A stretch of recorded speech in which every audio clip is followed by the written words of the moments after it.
Paula, here in the studio, Ricky Gervais said today he's playing a character when he's on stage. Do you agree with that? Do you buy it? No, I don't. And I have to say, it is disappointing because for somebody who is so intelligent, so erudite, knows the power of language, the power of words, to have become so basic and simplistic in his comedy is disappointing.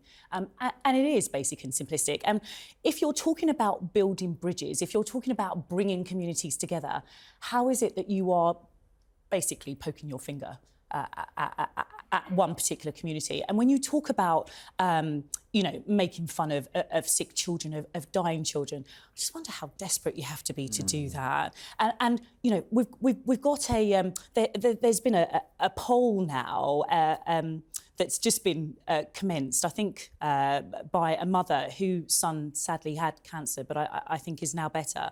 And it's over 13,500 people who have signed up to her poll to hopefully get that joke removed from Netflix. And I can understand why she's doing that. Dave Rubin, it raises this question of whether there are or should be... I don't know about the...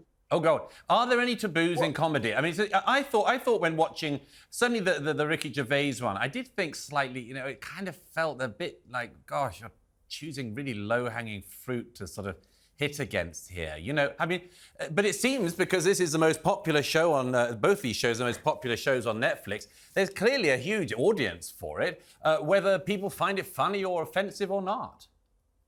Well, look, the audience in that room found it funny, and those are the people who were buying tickets to Ricky Gervais. So we can all whittle down whether we think that specific joke, I don't think he was making fun of the sick kids per se. He was making fun of the absurdity that someone like him would be on a Make-A-Wish list. That's what the joke really was about.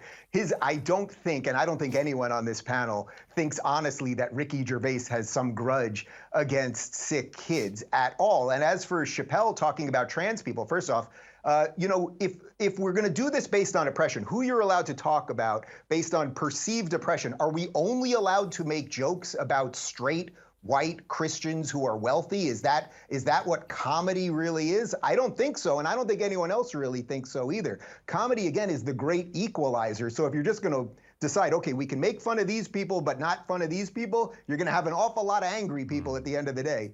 I would accept that. I would wholeheartedly accept that because, no, I don't believe Ricky Gervais thinks that sick children are a cheap joke. And I don't think, actually, that Dave Chappelle, and we've seen him on Instagram attempting to pull back from the comments that he's made. So, I fully accept that. And that's why I'm saying, first of all, it's a cheap shot. And when Dave Chappelle is quoted as saying that, comedians have it's their duty to be reckless, this is where I disagree, and this is where we need to look at responsibility. It's not a comedian's job, actually, to be reckless. It's a comedian's job to be funny.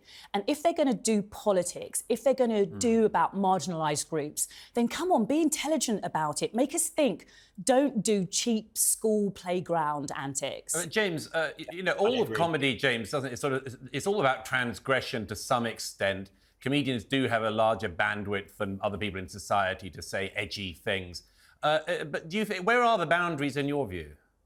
Listen, I think it is a form of activism, and I do agree with both Paula and Dave here. Like, it is such a nuanced conversation, but really it is at its best when it's a weapon against the powerful. And Ricky Gervais laughing at disabled kids, it's a waste of bandwidth. It's a waste of an opportunity to say something important. And he says he's a free speech activist, but he has a joke about the N-word, and he doesn't say the N-word. So you either are a free speech activist or you're being a pussy. Like, which is it?